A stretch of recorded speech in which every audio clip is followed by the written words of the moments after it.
Alright, magandang araw sa inyong lahat. Nandito tayo ngayon sa may San Jose del Monte, Bulacan. Sa kaliwa natin, itong SM San Jose del Monte. Ito yung magiging pinakahuling station ng MRT-7. Magmula doon sa may North Avenue hanggang dito sa may SM San Jose del Monte, Bulacan. So ngayon, mag-a-update tayo. Nandito tayo ngayon sa may Bulacan. Papunta naman tayo sa may Fairview, sa may SM Fairview. So, bali ang i-feature natin ngayon ay 5 station. So, magmula dito sa may San Jose del Monte, Bulacan, dadaanan natin yung Tala Station, yung Sacred Heart Station, Quirino Station, and yung panglima is yung Mindanao Avenue Station. Dito sa kaliwa may malawak na lote dyan. At kung isi-search nyo sa Google Map, makikita nyo, nandun na. Naka-register na siya sa Google as 14th station ng Metro Manila, ng MRT-7 pala. Ng MRT-7, pang 14 na stasyon. Based on sa inilabas na statement ng DOTR, ang partial operation nitong MRT-7 ay sa second quarter ng 2027, next year. So yung 12 station yung gagana. Ayan, to nga pala dito sa kaliwa. Ayan, dito yung magiging station ng MRT-7. May malawak na lote dyan. Tsaka swerte yung mga residente na nakatira dyan, no? Yung mga nakatira dyan na sa may gilid ng subdivision kasi sobrang lapit na nung station sa kanila. And tama rin na ito na yung naging station kasi ito na yung pinakasentro kasi. Dito na rin yung mga sakayan dyan sa may SM. So dito makikita nyo wala pang soil testing na nagagawa dito. So dito hindi pa nagagalaw.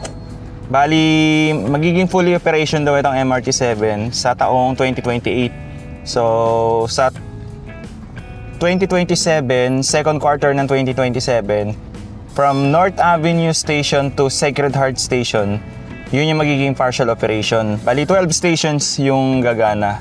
And then sa 2028, 14 stations na, dalawa, yung pang 13 tsaka pang 14 na station na yung itutuloy. Which is yung Tala Station, tsaka yung sa pinakahuli itong San Jose del Monte, Bulacan station. Yan, dire-diretso lang tayo. Pababa tayo ngayon. Bibilis na yung biyahe ng mga taga Bulacan. So, pag natapos na raw itong MRT-7 ay nasa 35 minutes na lang yung biyahe. Magmula Trinoma hanggang dito sa SM San Jose del Monte, Bulacan. Ngayon wala pang biyahe ng MRT-7. Umaabot ng mahigit isang oras yung biyahe. Mga halos 1.5 oras. Ayan, dito malapit na tayo sa Tala Station. Konting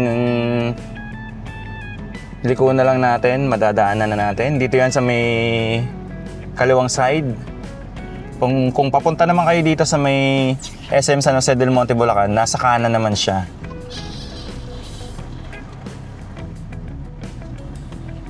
So dito wala pang soil testing, nagkaroon ng problema dati dito sa right of way kaya naantala yung construction. And pagkahapon sobrang traffic dito. Mga rush hour, mga alas 5, tuloy-tuloy na yan hanggang gabi, hanggang alas 8. Yan, makinis pa yung mga kalsada rito.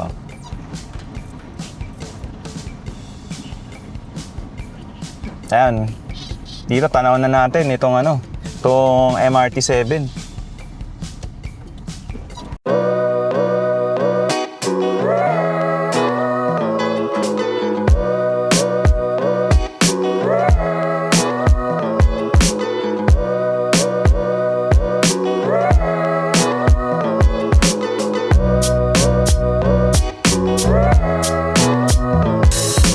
Sa harapan natin, ito na yung pinakadulo ng construction ngayon ng MRT-7. Sa kaliwa, ito yung Tala Station.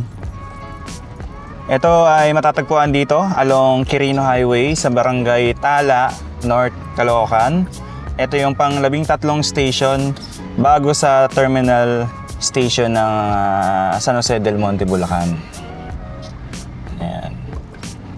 Ay, makikita natin dito sa kaliwa. Ano na, naka na yung mga bakal para sa columns. May pundasyon na. So dito yan sa may Barangay Tala, Barangay 188, Bagong Silang area. Malapit to sa may Pangarap Village. So ito pala yung mga makikinabang dito. Itong Deparo area, yung mga residente dito sa may Camarin. Ito yung magiging ano nila, kumbaga sakayan sa sa mismong MRT7. So ito magiging busy pala to, itong lugar na to rito pag natapos na to. Ayan. So malapit to sa may North Caloocan Doctors Hospital na St. Dominic Savio College, Pangarap Village. Ayan, nakita natin yung mga poster dito sa may station, Tala Station. Nakaabang na yung mga bakal. So tingin ko naman baka by second quarter ng 2027 malaki na yung progress dito sa project. Although 2028 pa ito matatapos. Ayan, patabi na tayo. Sama lang kayo sa akin ha. Dire-diretso tayo. Susunod naman na madadaanan natin ay yung sa may Sacred Heart Station. Kung saan makikita rin natin malapit doon yung depot nitong MRT7. Ayan, dito sa part na to wala pa palang kumbaga pa. Although gawa na yung mga girder, ayan, makinis na. Magiging busy area lalo kapag natapos na yung MRT7. Dadami yung mga tao, syempre magiging terminal na, babaan ng mga commuters ng MRT7. Okay, so nadaanan na natin itong Tala Station. Susunod naman ay yung Sacred Heart Station. Dito maayos na May mga number na yung mga column. May mga palatandaan. And pansin ko, yung mga columns hindi pare-pareho yung shape. Yung iba pabilog, yung iba naman square. Ito maganda na, makinis na yung daan. Dire-diretso na tayo hanggang makarating tayo sa SM Fairview. Ito nga pala yung Pangarap Village yan sa kaliwa natin. So sila yung pinakamalapit na lugar dito sa may Tala Station. Although malapit din pala doon sa may Sacred Heart Station. Dito makikita na natin yung depot. Yung kasunod lang nito.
Nandito tayo sa may depot nitong MRT7, malapit dito sa may Amparo area, dito sa may North Caloocan. Ito rin yung Sacred Heart Station ng MRT7. Makikita nyo napakalawak ng lote na sakop nitong depot nitong MRT7. So kung susukatin, nasa 20 hectares yung lawak nito. So ito yung pangunahing maintenance at stabling facility ng MRT-7. Kaya nitong mag-connect ng hanggang 150 train cars na mas mataas kaysa sa kasalukuyang fleet para may allowance sa future expansion. Ayan, nakita natin nakaparada dyan yung mga bagon. Matagal na nakaparada yan dyan. Ayan, dire-diretso tayo. Madadaanan na natin itong depot ng MRT-7 dito malapit sa may Amparo, Caloocan. At dito rin makikita or dito rin located yung Sacred Heart Station. Ayan, kita-kita natin, no? Ang laki na ng progress dito sa may depot. So tama pala, kaya pala ito yung magiging partial operation. Kailangan matapos din to hanggang dito sa may Sacred Heart Station. Kasi dito yung maintenance ng mga tren. Ito yung magiging, syempre, depot. So kaya pala hanggang dito lang muna yung partial operation ng MRT-7. Ayan, kita-kita natin dyan na halos kompleto na yung mga facilities dyan sa loob. And etong depot ay ang isa sa pinakamalaking rail depot sa Metro Manila. Pinakamalaking rail depot sa Metro Manila Rail Network. At ito yung magiging pinakapuso ng operation sa buong MRT-7. Dahil dito, iniimbak, nililinis at minimaintain ang lahat ng tren bago bumiyahe araw-araw. Ayan, So dito may makikita kayo dyan sa kaliwa. Parang footbridge. Siguro para yan sa mga staff o yung mga nagtatrabaho dyan sa depot. Nandiyan sa harapan natin ay itong ngayon, Sacred Heart Station. Ito ay matatagpuan dito sa may Amparo area ng North Caloocan. Katabi mismo ng MRT-7 depot. Ayan. So makikita nyo na na rin, naikabit na rin yung sa may taas, yung bubong. Wala pa nga lang siyang yung sa taas, kumbaga butas pa. Pero buo na. Ito naman sa may kanan, ito yung hagdan paakyat. Sana lagyan din nila ng elevator para din sa mga may nahihirapang umakyat kasi ang taas din yan. Siguro lalagyan din naman nila. Pwede dito sa kabilang side. Lalagyan din na ng elevator. O kaya yung parang lift para sa mga naka-wheelchair. Dapat PWD friendly. Ayan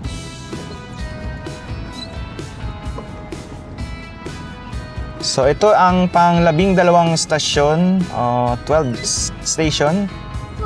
Pansamantalang magiging northern terminal ng partial operation ng MRT-7 sa 2027.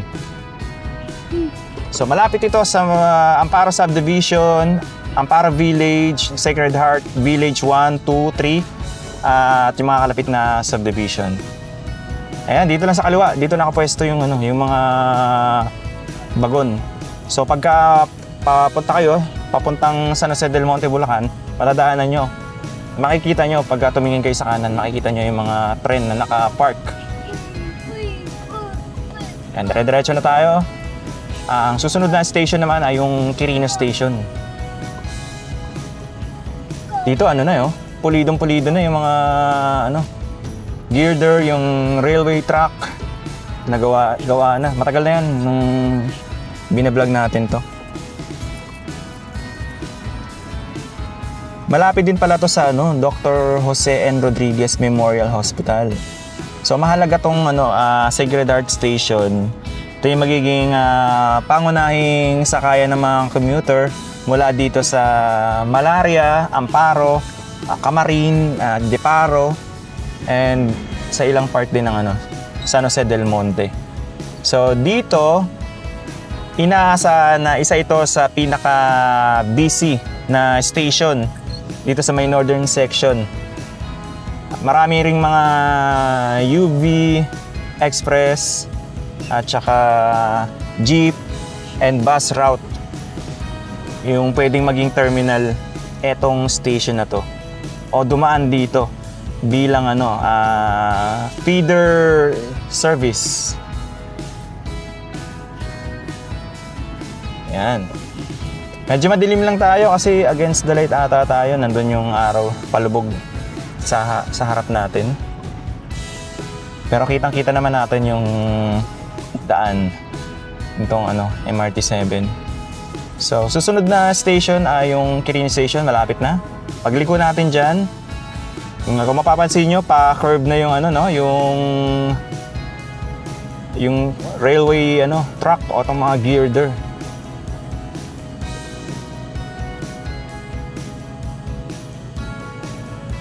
Yan. Tapos may na rin, yung gilid, may mga Hindi ko alam kung tama yung term dyan, na railings ba yan? Parang nasa gilid ng railway track.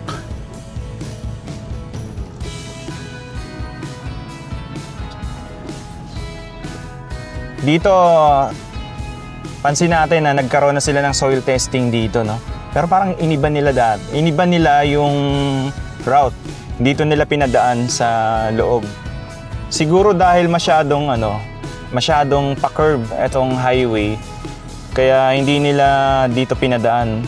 Iniba nila. Baka mahihirapan yung tren sa masyadong kurbada. Ay, may nakapagsabi nga pala din sa atin yan kung bakit hindi nila pinadaan dito sa mismong highway yung. Tapos ito kakaiba rin, no? Walang column. Nandito na yung susunod na column.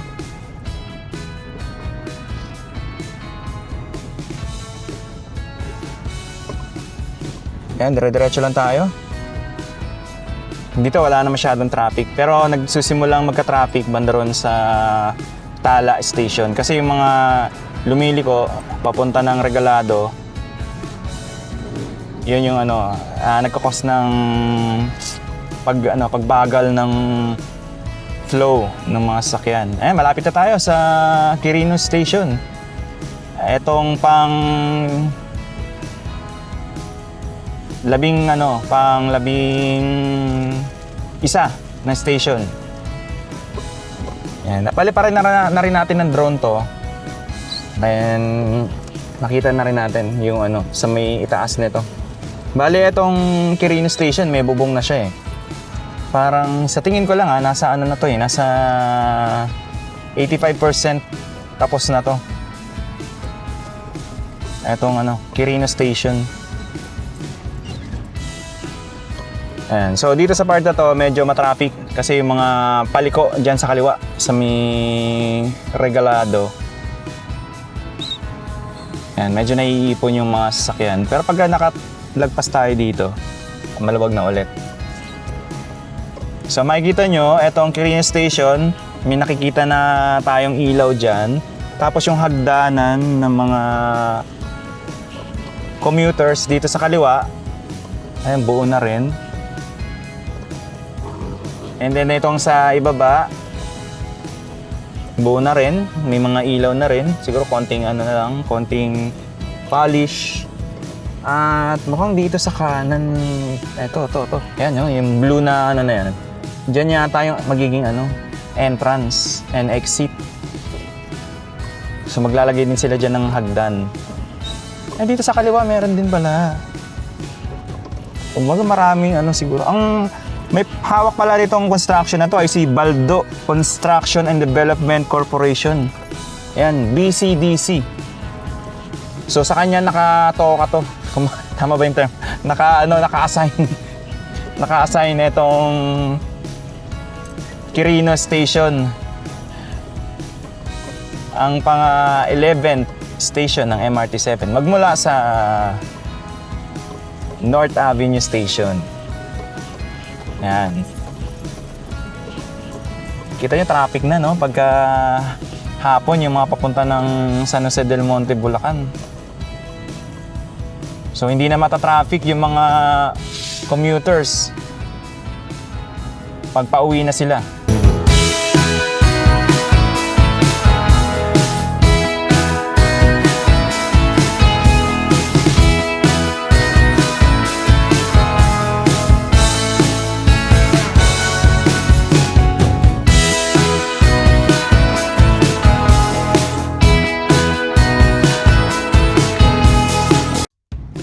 Next naman, makikita natin dyan itong pang-10 station, itong Mindanao Avenue Station. May mga nagtatanong bakit daw Mindanao Avenue Station.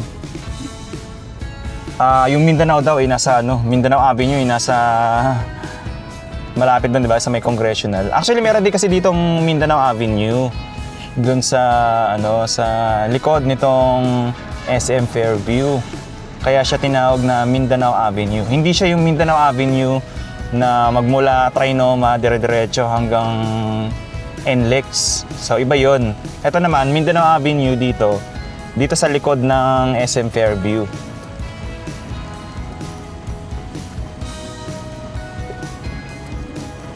And dire-diretso yun natin to. And then makita nyo, nag-curve na yung lumiko na yung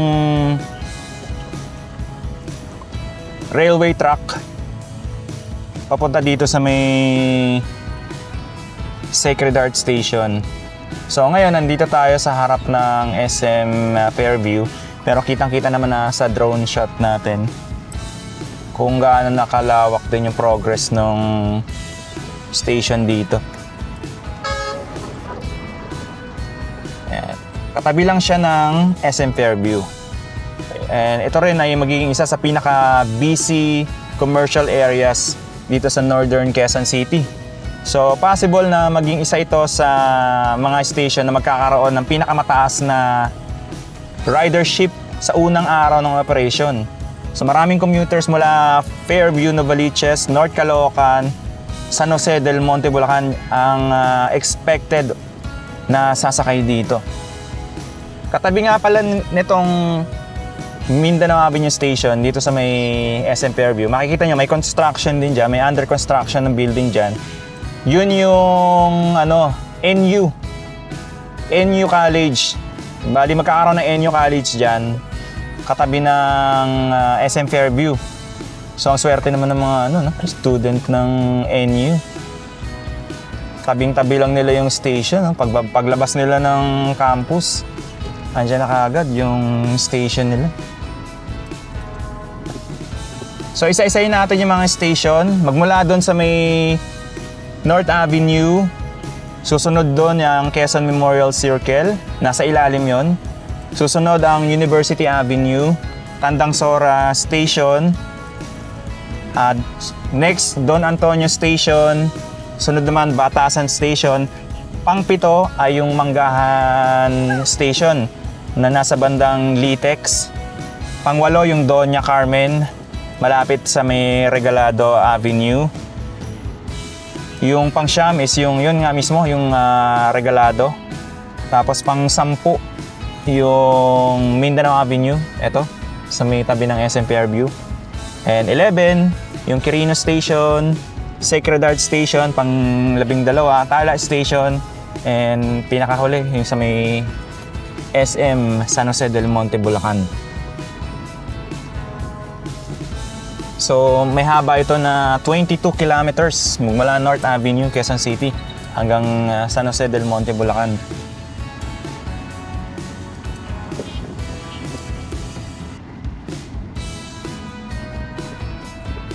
And ang contractor and developer nito ay ang San Miguel Corporation. Ang operating company naman ay ang SMC MRT7 Corporation. Operations and maintenance partner ay ang Korea Railroad Corporation o KORAIL. Nagkaroon ng agreement or pumirma noong 2025 ang SMC sa KORAIL para sa operations and maintenance support ng MRT7. Yung mga MRT7 na train natin ay binili natin galing sa Korea. So sila yung Sila yung manufacturer niyan. Kung hindi ako nagkakamali, parang ano ata ang brand ay Hyundai ata. So all in all, meron itong 36 rail cars. Binubuo ng 12 train sets.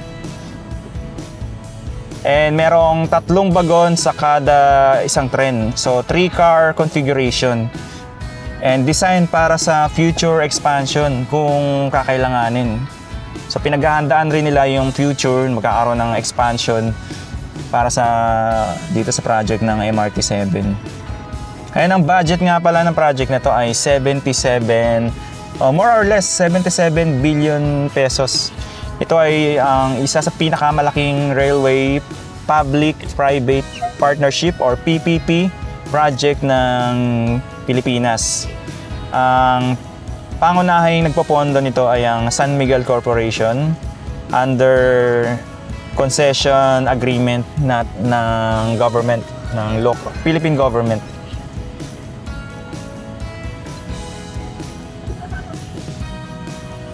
Alright, hanggang dito na lang muna ang update natin ngayon. Maraming salamat sa pagsama sa akin sa pinaka-latest update natin dito sa MRT7 as of June 21, 2026. Magkita-kita po ulit tayo sa mga susunod na update. Thank you so much and God bless po sa inyo lahat.